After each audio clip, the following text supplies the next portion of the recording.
Super league 4 کے 11ویں match میں اسلام آباد یونائیٹڈ کے کپتان محمد سمیع نے پشاور زلمی کے خلاف ہیٹ-ٹرک بنائی۔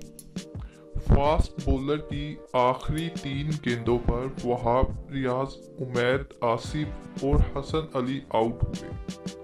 شارجہ کرکٹ گراؤنڈ میں پی ایس ایل 4 کے 11ویں میچ میں اسلام آباد نے پشاور کو دلچسپ مقابلے کے بعد شکست دے دی۔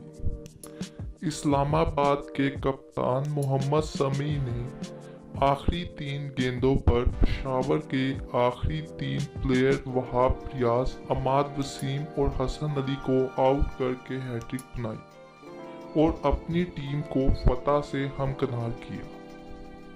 دلچسپ بات یہ ہے کہ پاکستان سپر لیگ کی پہلی 3 ہیٹ-ٹرکس شعیب ملک کی کپتانی میں بنی، جبکہ چوتھی ہیٹ-ٹرک اسلام آباد یونائیٹڈ کے نئے کپتان نے خود بنائی۔